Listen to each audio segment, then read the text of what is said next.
You'll be absolutely amazed at what goes on under the sand at our surf beaches.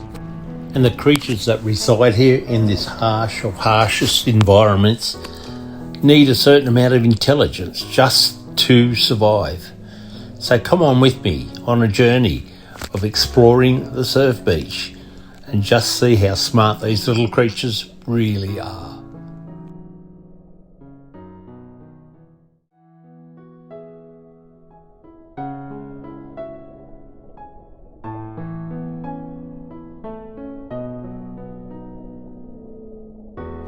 And it's not only in the intertidal zone where there's wave action.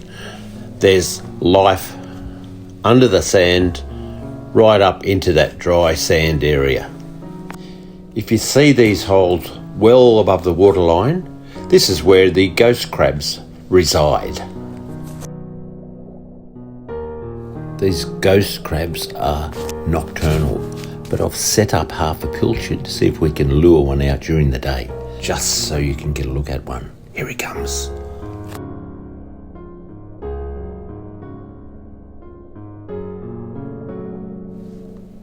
He's dragging that pilchard back to his hole.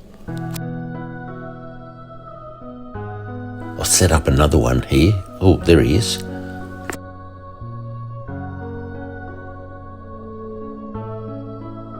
Since it's daytime, he's not going to come out any further. He's really wary of his surroundings.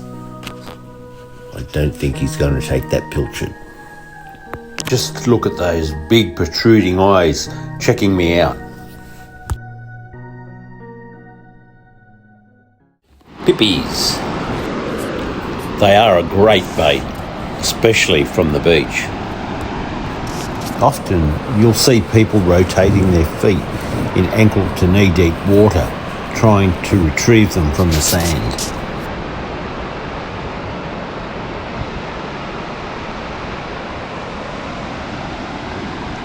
However, I want to show you something today that is really interesting about pippies and how they are in control of their movement up and down the sand.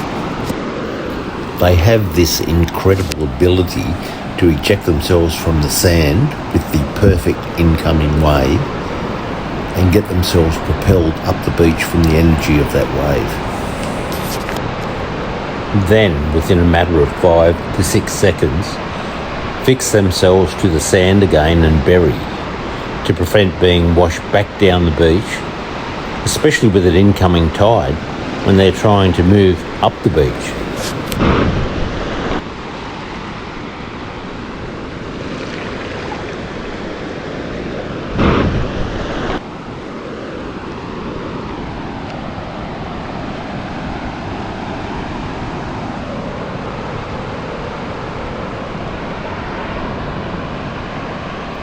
You can see them here just below the surface of the sand.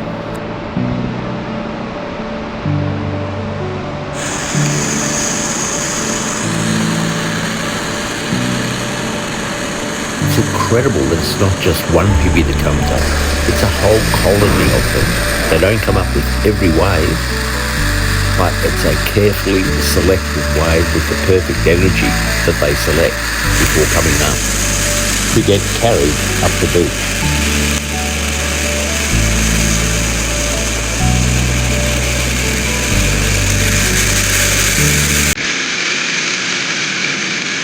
If you're looking for a few pippies for bait, this would be the perfect time to collect them. Ejecting themselves from the sand just prior to that wave hitting takes around 2 to 3 seconds. Once they've washed up the beach, they will take anything from 5 to 10 seconds to fix themselves to the sand once again and start to bury.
Just watch the power of this tongue as it comes out of the Pipi shell and drags that shell under the sand in no time at all.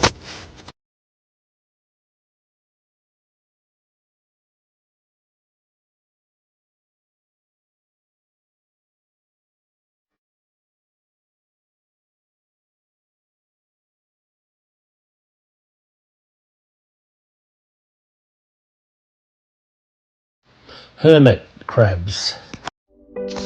Unlike a Pipi, where the Pipi shell grows as the Pipi grows, a hermit crab actually adopts an empty, discarded shell on the ocean floor that fits its current body size. So as a hermit crab grows, it will pop in and out of several shells until it finds a perfect fit for its current body size.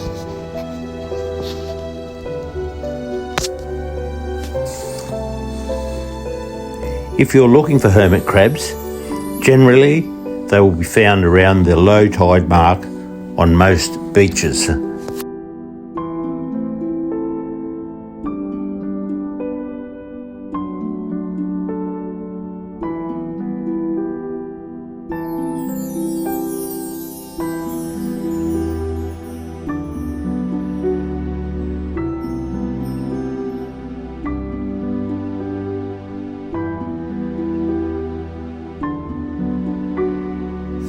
They do have the ability to crawl along the sand and to bury under the sand for protection. However, they are often seen rolling along the sand with the wave action. Beach worms. They're one of the best and most versatile baits you'll find in the intertidal zone on a beach. They can be lured out of the sand and caught anytime from the low tide through to high tide, but that will vary from beach to beach. They can be caught with pliers or between your finger and thumb, and they grow up to around 2 metres in length, so there are plenty of baits in one worm.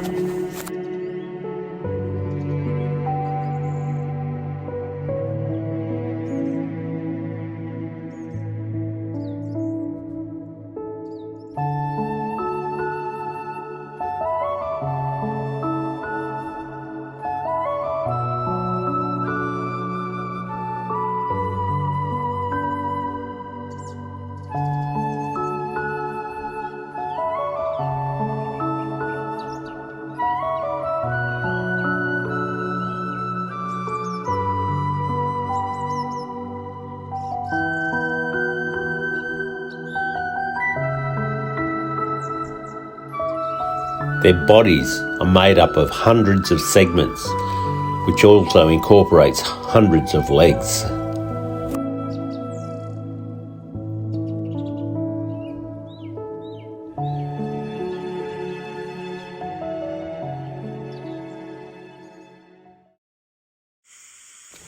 Although I don't recall these little fish ever being used as bait, I thought they were well worth a mention because your powers of observation, if you see them, are obviously very good. They are an amazing little flat fish which I believe are of the flounder family. They move right up onto the sand into the shallow water where they ride the waves in and out. And unless you are really observant, they will go unnoticed.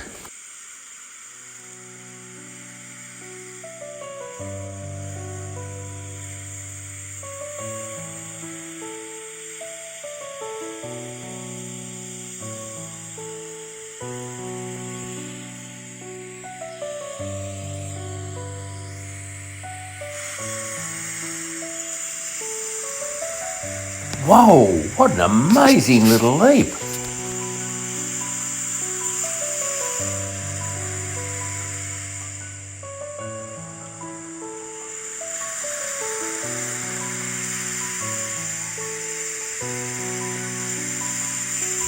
I truly do believe that these little guys are the masters of camouflage.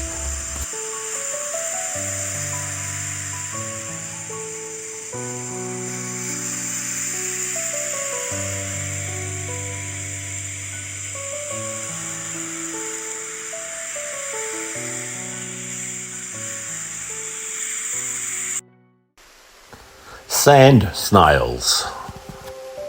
Although not abundant, these little white sand snails are sometimes seen on the sand up in the shallow water in the surf.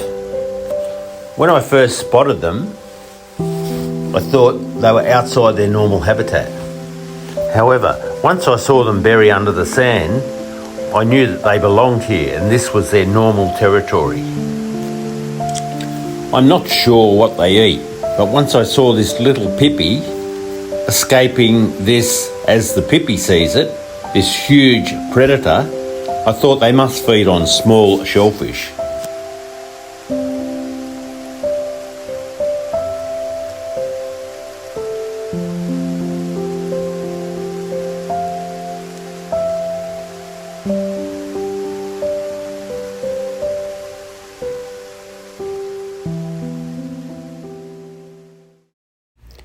If you regularly fish in the surf or have fished in the surf on many occasions, you would have come across these little sand crabs.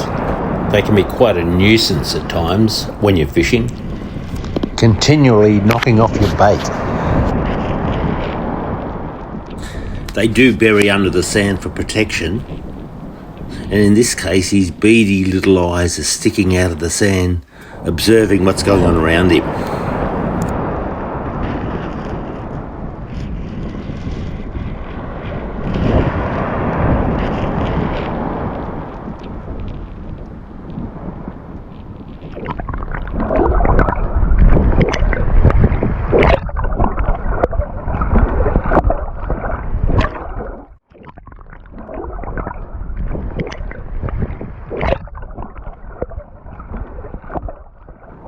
So there you have it. There's a bit of activity you can expect to encounter around the surf beach. If you like what you've seen, subscribe, like and share. We'll see you next time.